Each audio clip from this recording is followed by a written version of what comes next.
Hold on, stop. Welcome back to the Shit Show 2.0. Okay, boomer. Damn millennials. Wow. Did not know that. Even flirters who are obviously mentally ill. You want to be my wife? Oh, this is gonna go downhill real quick. What is going on, and welcome to Take on the World with Johnny and Mike D. How you folks doing? How y'all doing? How's everything going, man? Good. You know, we keep saying we want to get regular, and then There's nothing regular about us, bro. We just stumble into all kinds of crap, and here we are again. As we're taping this, I just posted our mini episode this past week. So I want to get this one tidied up and out for next week. But what have you been doing now? I haven't seen you for a little bit. We don't get to see each other at work every day right now because of issues. Yeah. I just been doing the grind, same as everybody else. Getting up there in the years, working. I don't know. Lots to think about. Lots to do. I may or may not be having a midlife crisis. May or may not. Yeah. Are you even at midlife yet? What is midlife? I thought midlife was like 45. Is it? I think so. I'm going to adjust my mic. But the way I've been living, that was probably 10 years ago. No, just saying. Yeah, no, everything's good. Getting it in. Economy sucks. Gas prices are through the roof. You know, I still hate fucking Route 61. Can eat a dick. Did you see, I just saw on the news today, a small airplane landed on 78 yesterday. No, really? Whereabouts? In Allentown. Right by the airport, it looked like. Did they say why? Well, obviously it had some malfunctions or something. Yeah, I don't know why. It was on its way to Indiana. Oh, that's crazy. Anyway, that's fun shit right there. Imagine being on that flight or any flight that was like, oh, well, we have some technical difficulties. We're going to land in the ocean. What? So I 2 weeks ago was down in Virginia. Or was it longer than that? It was longer than that. Yeah, that was like 3-4 weeks ago. Okay, 4 weeks ago I was down in Virginia. I hosted my very first... A white supremacist party? No, hosted my very first movie with Barrel Age Flicks. I'm on the Barrel Age Flicks podcast, and it's a panel, and each member gets to host a show. I hosted my very first one as a full member of the panel. That's awesome. I'm very proud of it. I did Great Outdoors, which is one of my favorite John Candy movies. That is mine, yep. That episode is out, so you want to check that out every place you listen to podcasts and on YouTube and all that. And hopefully, if I remember, I'll throw the link in the gimmick down there. I got to watch that because I got to tell you, man, I've probably seen that movie like 40 times. And, I grew up with it. Want to get your guys' opinion on it. The nuances that you saw or felt about it. When you watch it, you'll have to let me know what you thought of my hosting style. Okay. Because it was slightly different than what we do here. Now, I know you said you have a bit of a delay. No, I was down sitting at the table with him, so there was no delay. Okay. Well, that's what, yeah. Okay. That makes it better. Yeah. So, I taped with him last night. I was here. I didn't go down to sit with him. So I was here. So there was a delay with last night's show, but we did a movie called Funny Games. Wow. It's part of their we're doing a foreign film series, and my foreign film for that one, drum roll, All Quiet on the Western Front. The new one or the old one? I'm doing the new one simply because I think the score is better, the music is better. Oh, God, that intro. Yeah. Long. Yeah.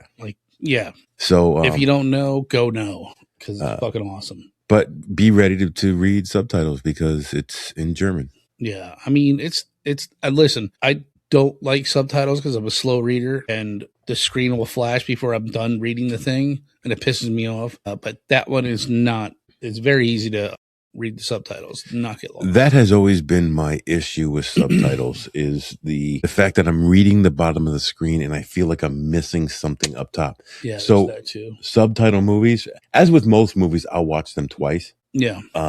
So subtitle movies, I definitely watch twice. So the first time I really focus on the subtitles, and the second time I kind of remember what the subtitles were saying as I'm watching and focusing on the movie itself. And I'm kind of catching the subtitles in my peripheral. I agree with you 100%. However, for Funny Games, I ended up watching the 2007 redo of the movie. So the original movie is 1997. And that was an Austrian movie. So they were speaking German. However, the stream I got from HBO Max, all I got was a little bit of sound and a black screen, so I couldn't watch the movie. So I ended up getting the 2007 American version. However, Haneke, who was the director, shot the American version scene for scene, shot for shot.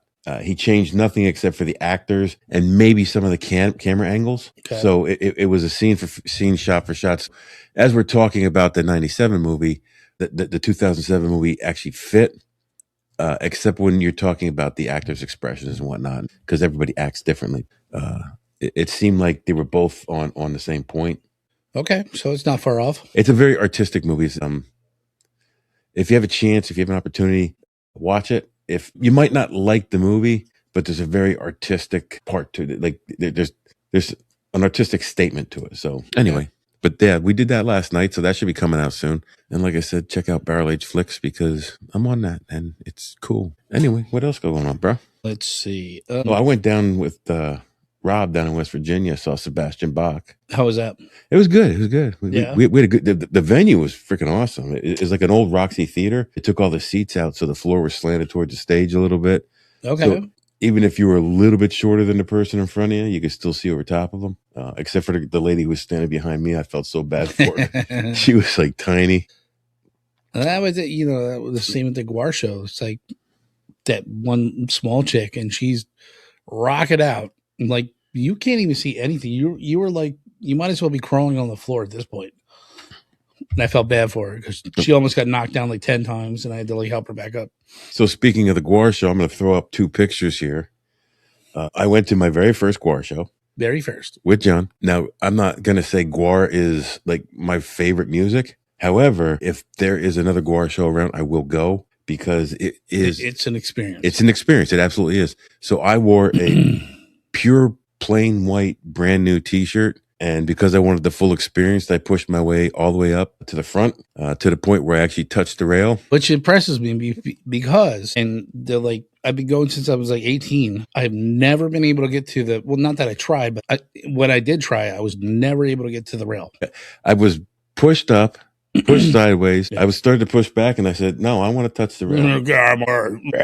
Ogre coming through. But I had a pure white t-shirt on, which is now red. Right, yeah. So I had a good time. I had a great time. I really did. Are your ears fucked up from that? No, I put my earplugs in. No, you didn't. Oh, no, that was at the Sebastian Bach concert. We forgot our earplugs. Yeah. My ears have been like messing with me. I'll be like in my bedroom or whatever, just like chilling, and I'm like, I hear like a fucking just weird noise, and I'm like, I'll usually be watching like YouTube or something, and I'll hit pause and I'm like, what is that? What is it? I don't hear anything. So like I get confused. I'm like, is it on the phone?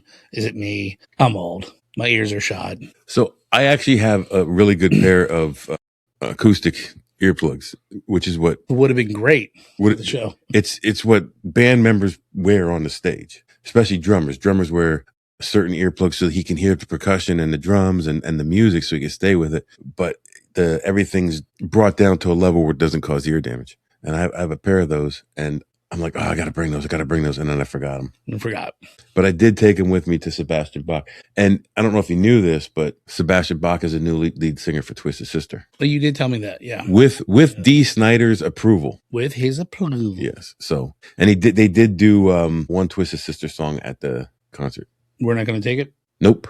I don't think I really know any other Twisted Sister song. I never really got into them. I want to rock. Okay. Yeah, I know that song. Because you get a lot of crowd participation in that song. That's why. Yeah, that's pretty cool. So when he first started the song, I'm like, I'm not sure he's going to work out. And then by the time he finished it, he got the rhythm down and everything was cool. So yeah, we're good. Anyway. He's not like old and embarrassing. He is old, but he's not embarrassing. He can still hit his high notes. Although you could tell he was spraying his throat as he was going along. Spraying his throat? He was going over to the side and goes, what the hell? Okay, whatever works, man. So we need some lemon juice and baking soda and beetroot. Also had our Gettysburg weekend. Me and Deb, we go down every weekend, St. Patty's weekend for Gettysburg, and I ended up. We were at 4 and 7 beers ago, and I actually got to talk to the brewer, which was cool as shit. He came over and took a picture of our table for us, and someone on the other end of the table was talking to him, and he said, "Oh yeah, I'm the brewer here." And everybody looked over at me because everybody knows I like brewing beer. And like my dream is to open a brewery.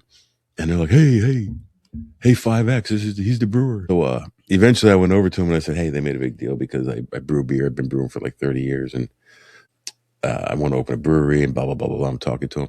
So we're rapping back and forth. And, I start talking about brewing beer and beer. And I become a little kid. And we start talking and he goes, here, let me have you try this. And he brings out his beer that he made for his fest beer for Oktoberfest. And so I taste that. I'm like, dude, I really like that. That's really good.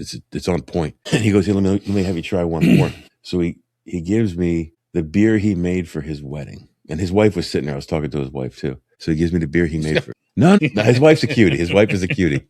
He's a lucky dude. And so we're sitting there and I taste that and I'm like, that's freaking awesome. So he says, hey, before you leave, I'll give you a 4-pack of each. Take it with you.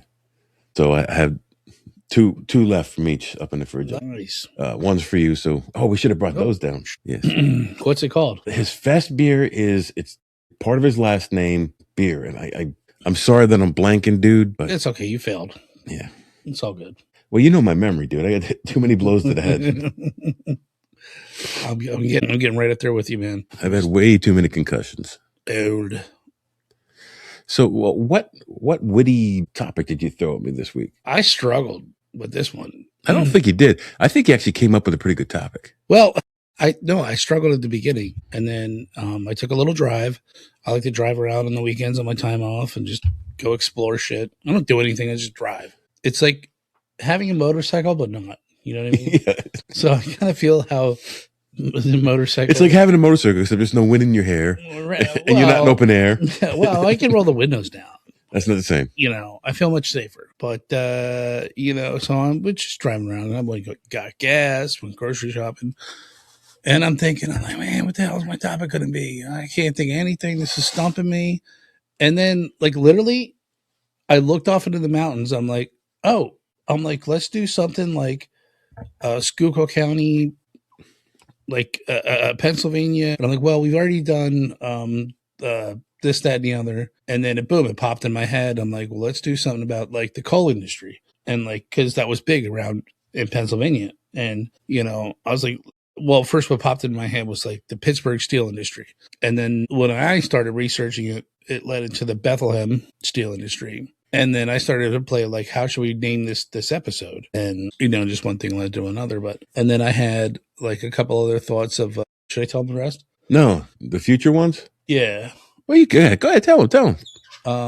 Because half the time we don't get to them anyway. Well, yeah, it's like we always do. Like I'll come up with like 5 or 6 topics, and then we'll put them in the queue. And actually, the first one I thought of was the Albert Pike, who was some old Civil War 33-degree Mason, and they allegedly think that he predicted World War III, and then World War I, II, and III. Yeah, World War I, II, III, and when I tossed the topic to you, you did some research and you're like, I was like, well, let's hold off on that. Well, we're gonna touch on that, but more of as a conspiracy theory thing than anything else. Yeah. And then, so I was like, well, let's just do like fucking hardcore American shit. Like there's a lot of old school American stuff I want to touch on that, a lot of people probably don't know about. Like Molly McGuire's is one, the coal industry in Pennsylvania and its impact on, during the Industrial Revolution, before that, afterwards, and what was the other one? There was one other one. I don't remember what it was. You'll think of it eventually. I will. But anyways, that was my. So I thought that was kind of cool. I was totally stumped. I'm like, let me go drive, and do some things. As I was coming home when I called you. Yeah. Because I was like, I don't want to text you, so I called you. I'm like, these are my thoughts. And my inspiration was driving through the mountains, like looking at the mountains, and that's what made me. Oh, the Indians of northeastern Pennsylvania. Yes. Well, you said Schuylkill County. See, what Johnny does is he gives me a topic, and then I'm like, okay, how can I'll start researching it. And when I start researching, I see, well, it's a little bit bigger than just that. Yeah. And then I morph the topic into something that I think the listeners will find interesting. No. Yeah. And not to pigeonhole it into one little thing. So you originally came to me about Bethlehem Steel and Pittsburgh Steel.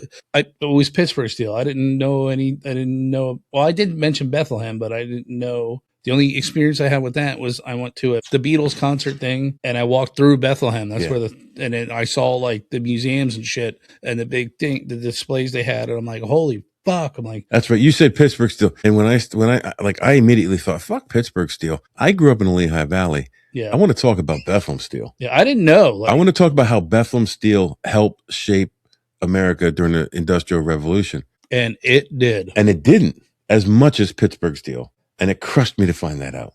Oh, shit. So this is the part where Big Mike takes over and he kind of schools me because I don't do my research. I'm a C student, right? Well, it did and it didn't. Let's just say that. It was part of it. It was a big, all of Pennsylvania Steel was a big part of it. I think you could, without ruining the topic, I think you could sum up Bethlehem Steel in 10 minutes. It was there. It was big. It came and it went. It rose to power. And it was later in the Industrial Revolution, and then it died off earlier. Yeah. But I feel we need to talk about, but let's just do the subject. Yeah, let's get into it. Let's get into it. So the subject for me is how the Pennsylvania steel industry built America. Yeah. And without Pennsylvania, you don't have a modern city. No. You don't have any modern city. No. Pretty much. No, actually, you wouldn't have had a modern city till much later. Right. Let's say that. Well, you wouldn't have had a whole lot of stuff till much later because when we get to the end, because we're from Pennsylvania, so we circle a lot of things around Pennsylvania. There's a lot of firsts in the industrial advancement of the United States that happened in Pennsylvania.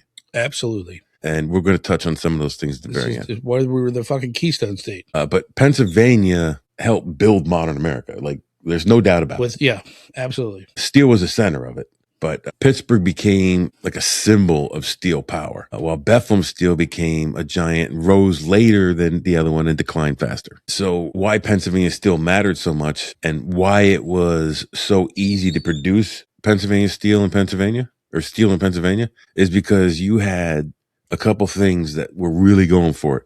You had the coal to heat up and power the smelters and the forges. You had an almost unlimited iron supply in Pennsylvania from mining, and you had all the rivers and the railroads, and that made it possible to move all this heavy stuff without putting it on trucks and going someplace, especially in the Pittsburgh area. Well, trucks that didn't exist. Right. But they would have been horse and buggy back then. Yeah. They weren't.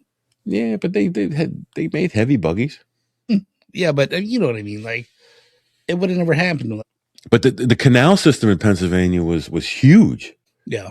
Like every place you went, they had a canal. And so moving this stuff was a lot easier in Pennsylvania. So, so that combination made large scale steel production and other industrial production a lot easier and cheaper than other places that lacked some of those ingredients.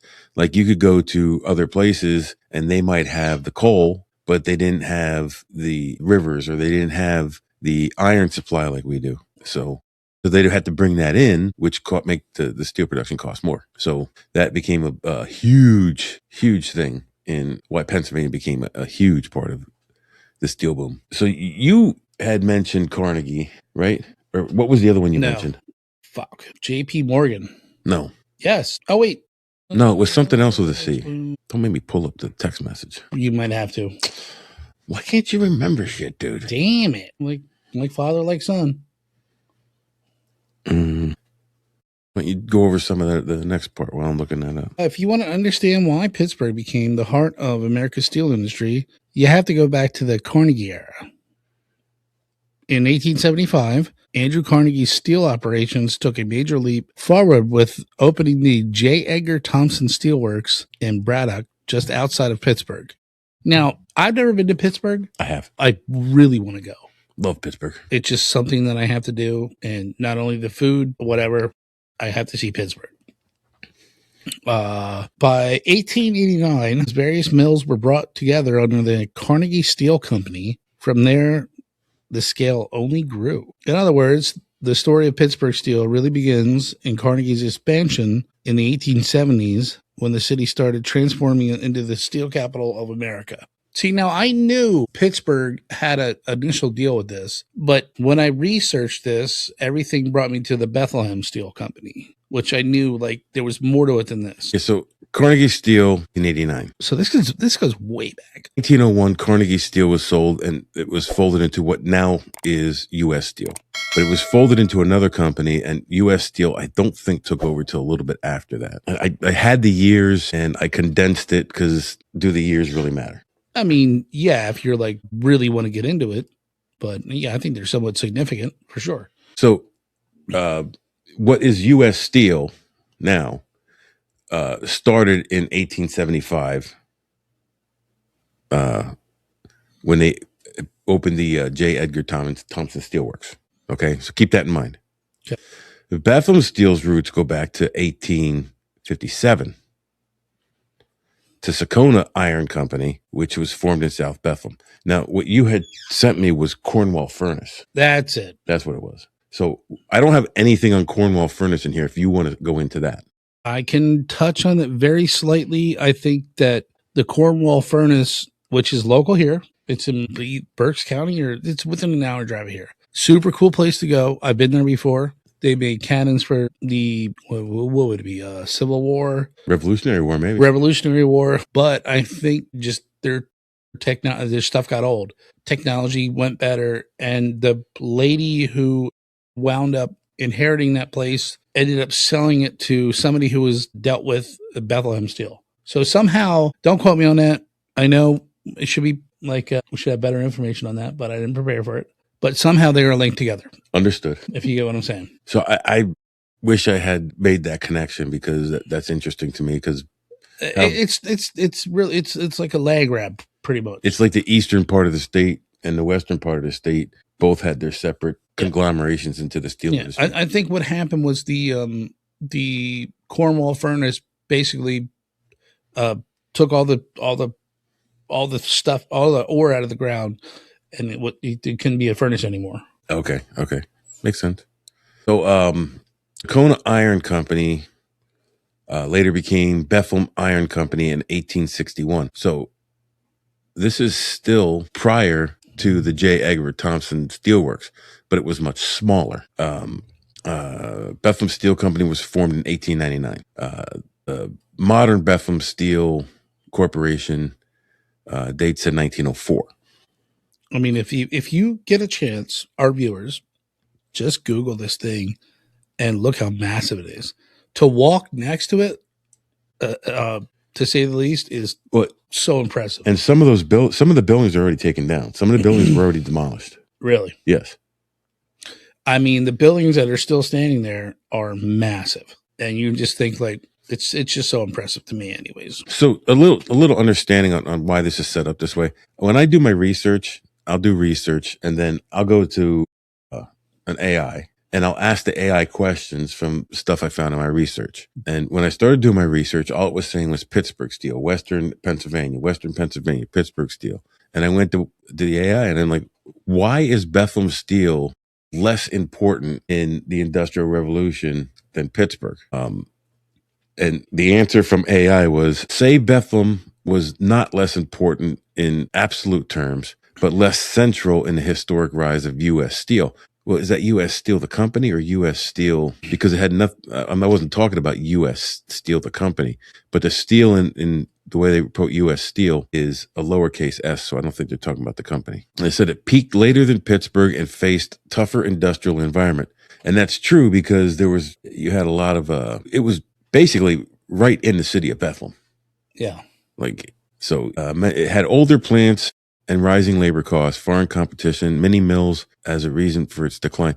There was a ton of small steel mills around the Bethlehem, Easton, northern New Jersey. But that came after its peak. So at its peak, all these other mills started opening. Right. Because look, there's money to be made in steel. So, absolutely. Yeah. But you have to think too, like Bethlehem Steel, I think at its highest employed over 300,000 people. Right. 120,000 of those guys / women, because men were going off to war, were building ships. Yeah. Right. And I think it was Roosevelt. It's such a freaking crazy story, but they basically said, we'll guarantee you one ship a day. And they did more than that. Oh yeah. It was one ship a day. Yeah, that was crazy. But I mean, I don't want to jump ahead because that's what I do. Well, then don't. Well, I don't know where you're going. I don't know where you're talking about going. Jump ahead. Go ahead. I'm used to it. No, we'll just go. Now I'll fill in when I need to. So they say that Pittsburgh and Bethlehem were two cities as different chapters of the same story. So what did Pittsburgh, what was it making steel? I know what it was making steel for, but what was some of the biggest things produced from Pittsburgh steel? Well, back in the early days, the first T-rail came off the line of a Pittsburgh steel mill, the T-rail for the railroad. Okay. That's huge. That's the first in America. That's huge. Yeah. That's pretty much making America, you can distribute things from coast to coast. Yeah. Or wherever you need to go. What else they were making? I don't know if they were just making structural steel, if they're making steel plating. I don't know. I didn't go that deep into it because I wanted these episodes to be manageable. Right. Yeah, that makes sense. I do know that Bethlehem Steel produced steel for Alcatraz, the Golden Gate Bridge, Rockefeller Center, the Chrysler Building, like huge stuff. The Washington Bridge, I think, or I might have got that wrong. I think it's in New York. And so they did a lot of railroad stuff. And then it was reported that towards the end, well, maybe we'll touch on that at the end. Let's continue. I remember a story that steel was made in Pennsylvania for something very specific, and it was a huge piece, and it was this huge deal about transporting it to wherever it was going. And I cannot remember what it was, and I didn't look it up, and I didn't think of it till now until you said Golden Gate Bridge. So I was remiss in my research. I'm admonished. I mean, this is a lot to take in. It is.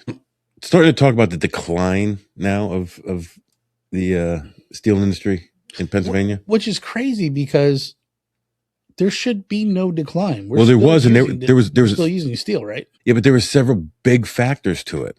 So Pittsburgh steel industry began to decline in the late 60s and 70s. This is right around the same time as Bethlehem Steel. They're having all their problems with labor laws, unsafe working conditions. Well, it was not. That was a small part of it. You had a huge recession in the early 80s coming up. You had a lot of foreign steel coming in. It was cheaper. It was much cheaper. It was cheap. When you think of this, like they started to unionize in the Bethlehem Steel Company. It wasn't the union's fault. The unions. That's what I wanted to. That's what I was asking you upstairs. The unions played a part in it, absolutely. But it was like less of it was because of the unions. Was it management? Most of it was economic. So the economic turmoil of the recessions that hit it, and the fact that they were bringing in foreign steel at such a low cost. Now, some can blame the unions for making the steel cost more by higher wages and whatnot, but you got to live. Right. I feel like steel workers are not doing an easy job.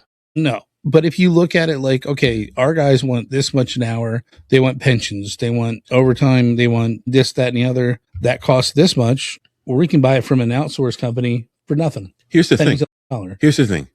And this is going to go through the history of time. You'll never get around this. You can never produce a product in the United States and pay someone a wage that they deserve. Just say $20 an hour. When you can get the same product made in another country where they're paying their workers $20 a month. Right. Yeah. So that's where I wanted to ask you. Do you think it was the workers? Because that's the one thing that they argue was that workers blame management blame workers is why they went out of business. Some of my research, like I said, some of my research comes from AI. I ask it a question, it gives me an answer. I do some research, and one of the questions I asked was, were unions at fault for the decline of the steel industry? And that answer is coming up. Well, let's read it. So the collapse was more visible in the early 80s, with the recession. By then, the city was hit with layoffs, shutdowns, rising pressure from foreign steel, newer mini mills, which were paying their workers less because the overhead was less. The changing economy. The major turning point came in 1977 when the first huge. So you weren't around then. I was 7 years old. So Did I know 100% of what was going on? No. But I do remember this time when all this crap was happening, especially in Bethlehem and the Lehigh Valley, because it hurt the entire economy of the Lehigh Valley. Dude, you think of whole entire town relied on that company. It was Bethlehem Steel and it was Mack Trucks in the Lehigh Valley. Yeah. And when it was manufacturing in the Lehigh Valley, and when Bethlehem Steel started to go under, It went from manufacturing, and they recovered very slowly to a service economy. So, you had more people working service jobs, and that's how they were making a living. But all these men who worked at these plants were shit out of luck. Like, you have a skill in a steel plant that doesn't translate to working a service job. No. So all these guys are probably pushing brooms someplace or to make ends meet for their family, and you're not making what they were making back then. Pushing a broom someplace, it's just not going to happen, and it's hard. You watch movies like The Green Mile and Shawshank Redemption. Our profession was the only recession-proof job or depression-proof job. They upped it then, Yeah. Sadly to say. A lot of people that worked in jails back then were politically connected, and that's why you had so much abuse and whatnot in those, because they didn't care. They weren't going to get fired. They had daddy's golfing buddy to protect them. Right. You know what I mean? Yeah. Man, it's just so crazy to think, like, listen, like, this is how what am I trying to say? Everything is connected. And maybe I'm going on a limb here, but I was thinking today, I read somewhere where there was a lot of insider trading after the Iran war. The first day of it, somebody made like $50 billion. And it's like everything feeds off of one thing or the other, Like this company goes sour. This company feeds off of it. Everything's connected. You know what I'm saying? Yeah. By the middle of the decade, most of the biggest mills were shutting down for good in Pittsburgh. Pittsburgh had been the steel capital of America, really. And that's crazy. Like everything I read, like it doesn't even bring up Pittsburgh. And I knew off the bat that Pittsburgh was like number one. And most of everything I read didn't even touch on Bethlehem. I had to push. I had to do research and then push the AI to give me answers about Bethlehem. Right. So I mean, like Pittsburgh is literally named Steel City. Yeah. Well, U.S. Steel is based out of Pittsburgh. Yeah, right. It could not fully escape the forces that brought old industrial age to an end. Plus, they weren't upgrading their plants. They weren't bringing them into it was the next old century. Technology, it was unsafe. Very old technology. And Bethlehem Steel was even more remiss in that regard than Pittsburgh Steel was. Yeah, when I look at pictures of Bethlehem Steel and you just see like these big, they're big furnaces. And you see these tubes coming out the side. It looks like this fucking thing out of the goddamn Lorax. And you're like, what is that? It's just crazy. It worked at the time, but, coal produces like some crazy stuff. Off products, they're very noxious, poisonous. You have 1800s technology, and like, no wonder their plant workers were getting all pissed off. And, yeah. Like, you're all fucking dying. Like, I don't want to go here. Like, there's got to be longevity in a job. And, So that was all Pittsburgh. Bethlehem was once one of the great industrial giants of America, but its decline really began in the 60s and 70s, same as Pittsburgh. But then the company was struggling to keep up with cheaper foreign steel, rising labor costs, pension costs, rise of smaller, more efficient mini mills. Some of the same things that affected Pittsburgh affected Bethlehem, but I don't think Bethlehem handled it as well. The major signs of warning came up 77, same thing, when Bethlehem failed to post a profit for the first time in more than 50 years. From there, the decline came much harder to ignore. By the early 80s recession, the company was in serious trouble. Bethlehem Steel helped build bridges, skyscrapers, roads, and ships, but it hadn't fully adapted to the steel industry changes. And I think that was the major downfall of both of these steel companies. They were the rock solid base of American steel. Sure. There was no need to question our methods. This is how we do it. This is how we've always done it. And that's how we're going to continue to do it. And you'll like it. And there was new technologies coming up, new steel blends coming up. There was different ways to do things. And they just said, no, you want our steel? This is our steel. They said the last nail in the coffin for Bethlehem was they lost the bid on the Twin Towers steel. Yeah. And they went with a Japanese company, I think it was. Yeah, look how that worked out. Well, I mean, they'd still be there if it weren't for... So the aftermath of Pittsburgh steel decline was devastating. It hit the larger metro area that eventually had more room to adapt and diversify. So Pittsburgh, being a bigger city, was able to adapt and diversify and recover better than Bethlehem was. Yeah, Bethlehem's not that big. So the Lehigh Valley is a huge area, but the economy was so tied to Bethlehem and Bethlehem Steel. It's almost like you put all your eggs in one basket. You had, like I said, you had that, and you had Mack Trucks. And Mack Trucks was going through his own issues back then. Yeah. Pittsburgh Steel collapse meant massive layoffs, mill closures, population loss. Bethlehem Steel, the loss was felt immediate and personal because it was one of the biggest employers in the area. I think it was just like you said. It was like their unwillingness to adapt to, new ways. Absolutely. Like I said, I lived through this time. When Bethlehem Steel finally shuttered, I think it was 82. I don't know if it says it in here. No, they finally closed their doors in 95. Yeah, but they shut down most of their operations by 82. The only thing they had left going for them was they're like, the Chinese did not figure out our metal. What is that called? The mix of metals. Metallurgy for the railroad ties. So that was the only thing we were left producing, railroad ties. And meanwhile, you think maybe like 5,000 employees. I don't know, but like pretty much it went bankrupt. Everybody lost their fucking their pensions.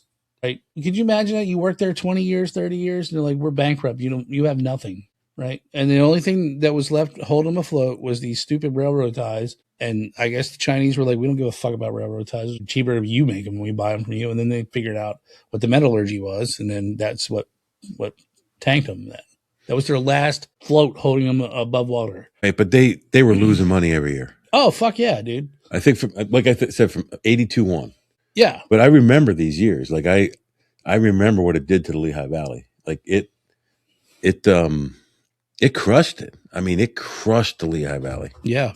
It was difficult to watch. But I mean, you think at the height of it, it had 320,000 employees cranking out ships, for metal for whatever, anything you needed. And then some slick dick came in and was like, we'll do it cheaper, better, faster. So here's where I asked AI the question. What caused the shutdown? Was it unions or was it other forces? And AI responded by saying the biggest reason was cheaper foreign steel, stronger global competition, but it was not the only cause. Pennsylvania was also got hurt by outdated plants, management slow to modernize, a recession that reduced demands. The unions were the last thing listed on the list. I mean, if you think about it, the unions, those are the guys busting their balls making the machine work. And honestly, and I don't think back then you're not going to have that lazy union guy that's going to be like, well, I need my 20-minute break. No, we're going to fucking beat your ass up. Like, get on the train, pal. I've been in a union for 37 years. I've been in the same union for 33. I've never been a big rah-rah union guy. It's never been me. However, unions have their place. If back in the day, they really did a lot to improve working conditions for employees. But I think what unions, I don't want to speak on every union, but I'm sure in this type of line, if you didn't toe the line, you're getting your fucking ass beat, dude. You know what I mean? You're don't fuck with my salary. Don't fuck with food in my family's mouth. Right. Right. I'm here to work. I'm a fucking man. Like, there's no fucking pussies back then, dude. There might have been one or two, but they probably sorted them out real quick. Yeah. Truth. So that's all I have on the steel industry, but Pennsylvania was never just about steel. Like I said, there are so many other things that took place in Pennsylvania that made industry rock and wouldn't have happened if had not been for Pennsylvania. I want to rock. The first cold blast furnace in Pennsylvania. It was in Colebrookdale in Berks County, built in 1720. No shit. The first cable wire suspension bridge in the U.S. near Philadelphia, 1816. Here's the first T-rail rolled off in the U.S. It was in Danville, Pennsylvania, 1845. The first successful oil well in the world,